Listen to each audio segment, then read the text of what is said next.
Acids bases and salts, acid bases and salts. ठीक है, इनमें जेके आउटलाइन आहिनि, आउटलाइन ऑफ द चैप्टर जेके टॉपिक डिस्कस कंदासीं, these are the introduction to acids, alkalis and bases, इन जे बारे में इंट्रोडक्शन कंदासीं। उन खां पोइ हिकिड़ी थ्योरी साइंसदान ॾिनी हुई, Arrhenius theory of acid and bases. हिते जस्ट हिकिड़ी थ्योरी आहे, जॾहिं 9th में ईंदासीं उते ॿ थ्योरी ॿियूं आहिनि, इन्हनि में डिफरेंस छा आहे थ्योरीज़ में, उहो उते पढ़ंदासीं। Properties of acids, alkalis and salts, माना इन जी प्रॉपर्टीज़, ख़ासियतूं कंहिंजियूं, एसिड जूं, अल्कलीज जूं एंड साल्ट जूं। उन खां पोइ electric conductivity, then litmus test, uses of acids, alkalis and salts. उन खां पोइ pH means power of hydrogen and its range in aqueous medium, and final indicators and their uses. माना ही टॉपिक आहिनि चैप्टर नंबर 6 में जेके discuss कंदासीं। पहिरियां introduction to acids, bases and salt. हाणे पहिरियां था अचूं जेको एसिड हूंदो आहे, एसिड, एसिड जी लफ़्ज़ी माना छा आहे सिंधी में? तेज़ाब। ठीकु आहे न, तेज़ाब माना जेको एसिड हूंदो आहे इहो लातिनी नालो जेको आहे छा मां वरितल आहे? एसर। ठीकु आहे, एसर मां वरितल आहे, जंहिंजो मतिलबु आहे सोर। सोर माना खटो। ठीकु आहे न। एसिड जो ज़ाइको कहिड़ो हूंदो आहे? सोर, माना जीअं लेमन थी वियो, ठीकु आहे न, सिंपल लेमन। उन खां पोइ HCl, सल्फ्यूरिक एसिड, इहे सभु छा आहिनि? एसिड आहिनि। ठीकु आहे। उन खां पोइ नेक्स्ट आहे बेस। बेस खे अल्कली बि चयो वेंदो आहे। इनखे डिटेल में जेको आहे सो 9th में पढ़ंदासीं, हिते जस्ट सिंपल इन्हनि जे बारे में पढ़ंदासीं, एसिड बेस जे बारे में डिटेल में 9th में पढ़ंदासीं। त बेस खे छा चयो वेंदो आहे? अल्कली चयो वेंदो आहे। अल्कली मीन्स हिन जो ज़ाइको कीअं हूंदो आहे? बिटर, बिटर इन टेस्ट, माना हिन जो ज़ाइको छा हूंदो आहे? कड़ो हूंदो आहे। छा हूंदो आहे? कड़ो। जीअं सर्फ थी वियो, साबुण थी वियो, ठीकु आहे न, हिन जो ज़ाइको छा हूंदो आहे? सोडियम हाइड्रोक्साइड थी वियो, ठीकु आहे, मैग्नीशियम हाइड्रोक्साइड, इहे सभु छा, हिन जो ज़ाइको छा हूंदो आहे? कड़ो हूंदो आहे। Means they are bitter in taste, माना बेस, इन्हनि खे छा चइबो आहे? अल्कली। टियों आहे साल्ट।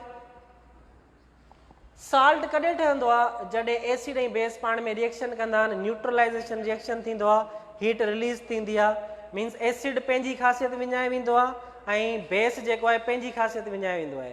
त मीन्स जॾहिं ॿई पाण में मिलंदा आहिनि त छा ठहंदो आहे? साल्ट ठही पवंदो आहे, प्लस में वाटर। कीअं? उहो अॻिते ॾिसूं था, ॿुधायूं तव्हांखे रिएक्शन में। जीअं सोडियम हाइड्रोक्साइड प्लस में HCl, HCl is a acid, sodium hydroxide is a base. इन खे ॿियो छा चई सघूं था? Or alkali, base or alkali. हाणे जॾहिं ॿई पाण में मिलंदा आहिनि, सोडियम जे मथां पॉजिटिव चार्ज हूंदी आहे, OH जे मथां नेगेटिव हूंदी आहे, हाइड्रो जे मथां पॉजिटिव, क्लोरीन जे मथां नेगेटिव। तव्हांखे ख़बर आहे त पॉजिटिव पॉजिटिव हिक ॿिए खे छा कंदा आहिनि? रिपेल कंदा आहिनि। अट्रैक्शन कंहिंजी थींदी आहे? पॉजिटिव एंड नेगेटिव जी अट्रैक्शन थींदी आहे। हाणे सोडियम जेको आहे कंहिंसां रिएक्शन कंदो आहे? कंहिंसां वञी रिएक्शन कंदो? क्लोरीन सां। OH कंहिंसां कंदो? H सां। त सोडियम क्लोराइड, हिन जे मथां पॉजिटिव नेगेटिव प्लस में H2O, माना सिंपल रिएक्शन आहे। त छा मिलंदो आहे? Water and salt. माना साल्ट मिलंदो कीअं आहे? जॾहिं एसिड ऐं बेस मिलंदा आहिनि। ठीकु आहे न। उते वरी 9th में पढ़ंदासीं strong acid, weak acid, strong base, weak base, जेके हिननि जो पाण में रिएक्शन थींदो आहे। त साल्ट जेको मिलंदो एसिडिक बि मिली सघे थो, बेसिक साल्ट बि मिली सघे थो। ठीकु आहे न। हिते जेको साल्ट मिलियो आहे इहो न्यूट्रल साल्ट आहे, माना हिन में न ख़ासियत एसिड वारियूं आहिनि न ई बेस वारियूं ख़ासियत आहिनि। ठीकु आहे न। छो त कंप्लीटली जेको आहे एसिड बेस खे छा करे छॾंदो आहे? न्यूट्रलाइज़ करे छॾंदो आहे। That is exothermic, heat release थींदी आहे न हिन में।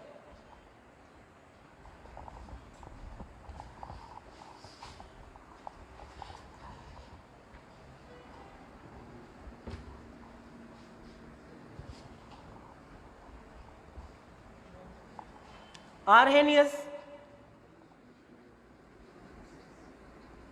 theory of acid and base. ये आरएनएस थ्योरी जेका ॾिनी हुई 1903 में ॾिनी हुई। इन्हें ॿुधायो हो त जॾहिं एसिड वाटर सां मिलंदो आहे त पंहिंजा हाइड्रोजन आइन्स रिलीज़ कंदो आहे। कहिड़ा आइन्स रिलीज़ कंदो आहे? पाणी में हाइड्रोजन आइन। ऐं जॾहिं बेस मिलंदो आहे वाटर सां त पोइ पंहिंजा कहिड़ा आइन्स रिलीज़ कंदो आहे? OH आइन्स रिलीज़ कंदो आहे। कीअं? फॉर एग्जाम्पल HCl जॾहिं कंहिंसां मिलंदो आहे? वाटर सां त छा ठहींदो आहे? H3O प्लस में क्लोरीन। माना पंहिंजा कहिड़ा आहिनि पाणी में रिलीज़ कई? हाइड्रोजन आहिनि। ठीकु आहे न? उन खां पोइ जॾहिं सोडियम हाइड्रोक्साइड पाणी सां मिलंदो आहे त पंहिंजा कहिड़ा आइन्स रिलीज़ कंदो आहे? OH आइन्स पंहिंजा पाणी में छा कंदो आहे? रिलीज़ कंदो आहे। हाइड्रोक्साइड OH आइन। त एसिड ऐं बेस जी ख़बर कीअं पवंदी आहे? त एसिड जेको आहे पंहिंजा हाइड्रोजन आइन रिलीज़ कंदो आहे वाटर में, ऐं सोडियम हाइड्रोक्साइड मीन्स बेस जेको हूंदो आहे उहो पंहिंजा कहिड़ा आइन्स रिलीज़ कंदो आहे? OH आइन्स रिलीज़ कंदो आहे वाटर में। ठीकु आहे? त this theory was limited which was only applied in माना वाटर में जेके रिलीज़ कंदा आहिनि उन ते अप्लाई पई थी जस्ट। इनखे वरी ॿी थ्योरी हुई ब्रोनस्टेड ल्यूरी थ्योरी। उन खां पोइ Lewis theory of acids and base जेका पाण 9th क्लास जी केमिस्ट्री में डिस्कस कंदासीं। ठीकु आहे?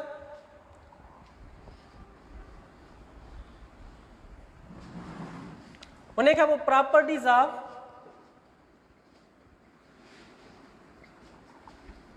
Acids bases and salt. हाणे acid and base properties means ख़ासियतूं कहिड़ियूं आहिनि एसिड ऐं बेस खे सुञाणण जे लाइ? ठीकु आहे? एसिड जेको हूंदो आहे दे आर सोर इन टेस्ट। माननि जो ज़ाइक़ो कीअं हूंदो आहे? खटो हूंदो आहे। ठीकु आहे? उन खां पोइ they are bitter in taste and slippery to touch.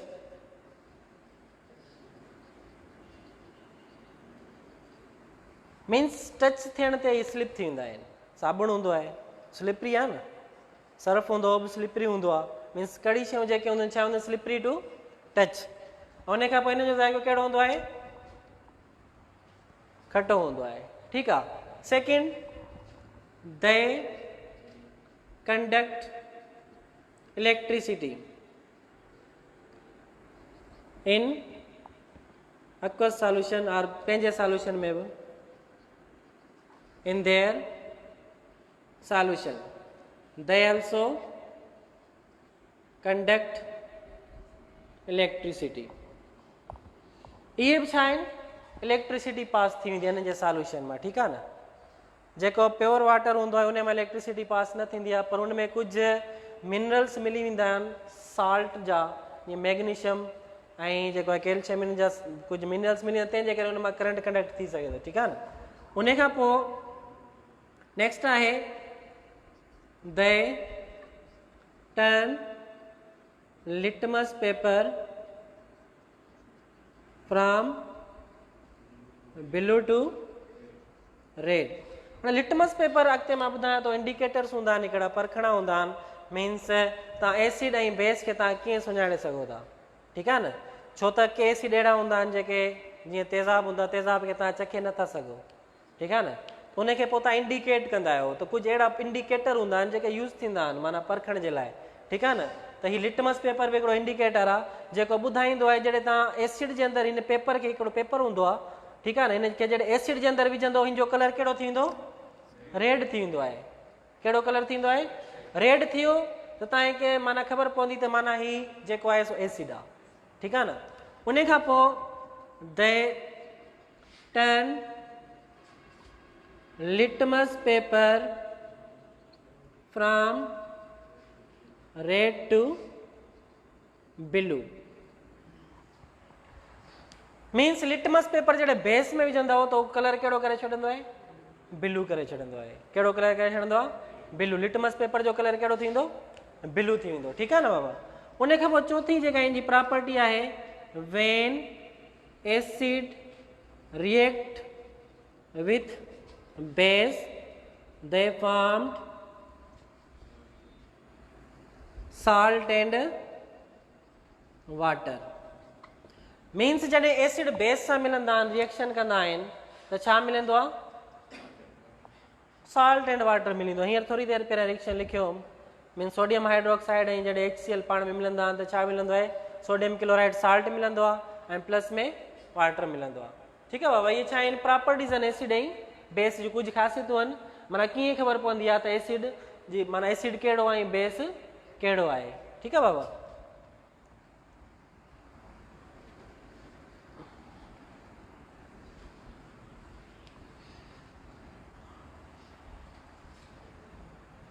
Than electric conductivity मां तव्हांखे ॿुधाए छॾी त माना हिन मां इलेक्ट्रिक करंट पास थी सघे थो, ठीकु आहे न। उन खां पोइ लिटमस टेस्ट बि मां तव्हांखे ॿुधाए छॾियो, इहे इन जी ख़ासियत में ईंदियूं आहिनि शयूं। माना लिटमस पेपर माना टेस्ट कीअं थींदी आहे त लिटमस पेपर जॾहिं एसिड में विझिबो आहे त कलर कहिड़ो करे छॾंदो आहे, जॾहिं एसिड में रेड थींदो आहे ऐं बेस में कलर कहिड़ो थींदो आहे, blue. Uses of acids alkalis and salts, ठीकु आहे न। हाणे साल्ट जे बारे में थोरो ॿुधाए छॾियां त साल्ट जॾहिं मीन्स साल्ट जेको हूंदो आहे कीअं मिलंदो आहे, जॾहिं एसिड ऐं बेस मिलंदा आहिनि छा ठहंदो आहे, साल्ट ठहंदो आहे। ऐं साल्ट जेको हूंदो आहे करंट कंडक्ट इन में कीअं थींदो आहे, जॾहिं साल्ट सॉलिड फॉर्म में हूंदो आहे त करंट कंडक्ट न कंदो आहे। साल्ट जॾहिं सॉलिड फॉर्म में हूंदो आहे त करंट कंडक्ट न कंदो आहे, उहो कंडक्ट करे सघे थो करंट या त एक्वस सॉल्यूशन में करंट कंडक्ट करे सघे थो या त मोल्टन स्टेट में। मोल्टन मीन्स पंहिंजी पाण जेको आहे ॻरे उन मां करंट पास थी सघे थो। मीन्स कहिड़ी स्टेट में, जॾहिं हिन जो मोल्टन सॉल्यूशन ठहंदो त करंट कंडक्ट कंदो, करंट कंडक्ट कंदो, अदरवाइज़ ये माना सॉलिड स्टेट में करंट कंडक्ट न कंदो आहे साल्ट जेको हूंदो आहे, ठीकु आहे। Then uses of acids alkalis and salt daily life में, इहो जेको आहे सो हाज़मे वारो जेको निज़ाम आहे उन में बि जेको आहे एसिड इस्तेमालु थींदो आहे। HCl जेको हाइड्रोक्लोरिक एसिड, इहो छा कंदो आहे, डिकेइंग थींदो आहे, डाइजेस्टिव सिस्टम में इस्तेमालु थींदो आहे। उन खां पोइ जेके जरासीम वग़ैरह हूंदा आहिनि, हार्मफुल बैक्टीरिया हूंदा आहिनि, उन्हनि खे मारण लाइ इस्तेमालु थींदो आहे, ठीकु आहे। ऐं ॿियो छा लाइ इस्तेमालु थींदो आहे, डिटर्जेंट्स में बेस जेके यूज़ थींदा आहिनि, ठीकु आहे न, डिटर्जेंट्स में। इहे हिननि जा छा आहिनि, डेली लाइफ में यूज़िस आहिनि, साल्ट जा यूज़िस आहिनि, ठीकु आहे न। इहो टेबल साल्ट आहे, खाइण लाइ इस्तेमालु थींदो आहे, ऐं ॿिया बि साल्ट आहिनि जेके ॿियनि पर्पज़ लाइ इस्तेमालु थी सघनि था, ठीकु आहे न बाबा। उन खां पोइ pH पावर ऑफ हाइड्रोजन। हाणे एसिड जेके हूंदा आहिनि, के एसिड जेके हूंदा आहिनि स्ट्रॉन्ग हूंदा आहिनि, ठीकु आहे, के हूंदा आहिनि एसिड छा हूंदा आहिनि, वीक हूंदा आहिनि। ऐं पाणी जेको हूंदो आहे पाण छा हूंदो आहे, न्यूट्रल हूंदो आहे। माना जेका pH स्केल हूंदो आहे उनजी जेका रीडिंग हूंदी आहे 1 खां वठी 14 ताईं हूंदी आहे, ठीकु आहे, 1 खां वठी 14 ताईं। 1 खां वठी 6 ताईं जेको हूंदो आहे कहिड़ी ख़ासियत हूंदी आहे, माना एसिड ॿुधाईंदो आहे, ठीकु आहे। माना ही हिकिड़ो pH स्केल हूंदो आहे, स्केल माना पेपर बि चई सघो था। मीन्स 1 खां वठी 6 ताईं जेके कलर हूंदा आहिनि कहिड़ा हूंदा आहिनि, रेडिश कलर हूंदा आहिनि, के तेज़ कलर हूंदा आहिनि रेड जा, के हल्का माना तेज़ हूंदा आहिनि, के हल्का हूंदा आहिनि। पोइ हू ॿुधाईंदा आहिनि जेकॾहिं तेज़ रेड थींदो आहे हुनजी रीडिंग हूंदी आहे 1 खां वठी माना 0 खां वठी या 1 खां वठी 2 ताईं, ठीकु आहे न।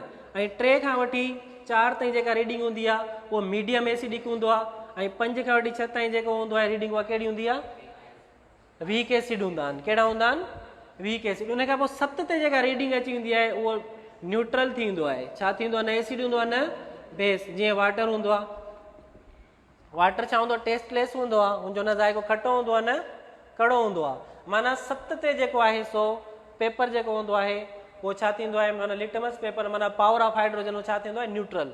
हू न एसिड हूंदो आहे न बेस हूंदो आहे। माना पाणी जे अंदरि तव्हां जेकॾहिं लिटमस पेपर विझंदो हुनजी रीडिंग कहिड़े नंबर ते ईंदी, 7 नंबर ते। माना मुख़्तलिफ़ कलर हूंदा आहिनि। माना लिटमस पेपर खे विझी जॾहिं हुन पेपर ते तव्हां रखंदो त हू जेको मैच थींदो कंहिंसां मैच थींदो, 7 सां। जेकॾहिं हिकु ऐं ॿ सां मैच थींदो त छा हूंदो स्ट्रॉन्ग एसिड ऐं जेके 3 ऐं 4 सां मैच थींदो छा थींदो मीडियम एसिड ऐं 5 या 6 ते हूंदो त छा हूंदो वीक एसिड सही आहे 7 खां पोइ जेको आहे सो रीडिंग शुरू थींदी आहे बेस जी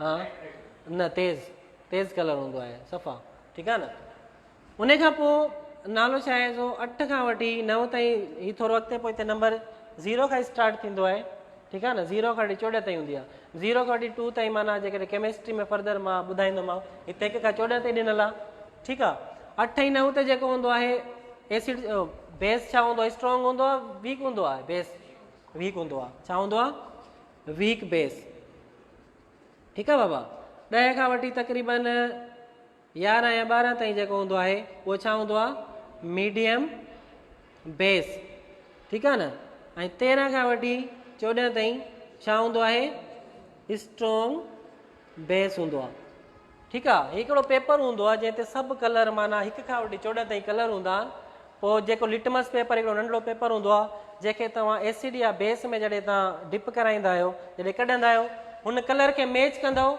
मीन्स जहिड़े कलर सां मैच थींदो 1 खां वठी 14 ताईं उहा हुनजी छा हूंदी रीडिंग जेकॾहिं हुनजो कलर जेको आहे लिटमस पेपर जो 1 नंबर ते मैच थियो त उहो छा आहे स्ट्रॉन्ग एसिड जेकॾहिं पेपर जो कलर मैच थियो 3 या 4 ते त पोइ छा आहे मीडियम आहे जेकॾहिं पेपर जो कलर मैच थियो 5 या 6 ते त पोइ छा आहे वीक एसिड या बेस जीअं स्ट्रॉन्ग एसिड छा हूंदो sulphuric acid is a strong acid HCl is a strong acid सही आहे ॿिया एसिड जेके आहिनि कुझु एसिड जेका हूंदा आहिनि उहे छा हूंदा आहिनि वीक हूंदा आहिनि sodium hydroxide is a strong base ठीकु आहे न बाबा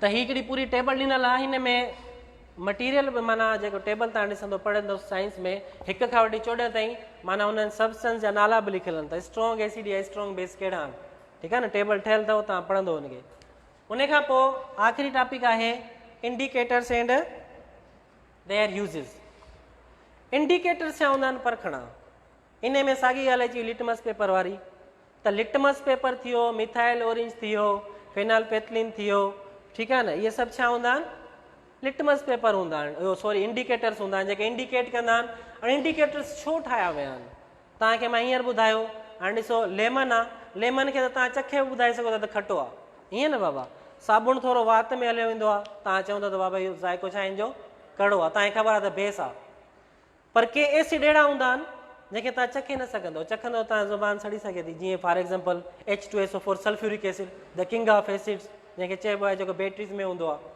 तव्हां चखंदव त नुक़सानकार आहे न तव्हां कीअं ख़बर पए त हीअ एसिड आहे कीअं ख़बर पई आहे त एसिड आहे हिननि खे इंडिकेट कबो आहे परखबो आहे मीन्स इंडिकेटर हूंदा आहिनि लिटमस पेपर जीअं तव्हांखे ॿुधायो मिथाइल ऑरेंज थियो फेनाल्पेथलिन ठीकु आहे न इहे कुझु इंडिकेटर्स आहिनि जेके ॿुधाईंदा आहिनि कड़ी शयूं कुझु अहिड़ी बि हूंदियूं आहिनि जेके ज़हरीली हूंदियूं आहिनि जंहिंखे तव्हां चखे नथा ॿुधाए सघो उन्हनि खे बि तव्हां इंडिकेटर जे ज़रिए तव्हां परखे सघो था ठीकु आहे न इंडिकेटर्स तव्हां पंहिंजो पाण बि ठाहे सघो था ठीकु आहे न डेली माना यूज़िस में माना जेको फ्लावर हूंदो आहे उन सां तव्हां रब कयो वाइट पेज ते उनखे सुकायो फ्लावर कहिड़ो रेड रोज़ जेको हूंदो आहे ठीकु आहे न उनखे रब कयो तव्हां पेज ते पेज खे सुकायो पोइ उनखे एसिड में विझंदो त कुझु हुनजो पिंकिश कलर थींदो ठीकु आहे न ऐं जेकॾहिं बेस में विझंदो त हुनजो कलर कुझु ग्रीनिश थींदो माना ख़बर पइजी तव्हांखे एसिड ऐं बेस जी तव्हां माना जेके लिटमस पेपर तव्हां पंहिंजो पाण बि ठाहे सघो था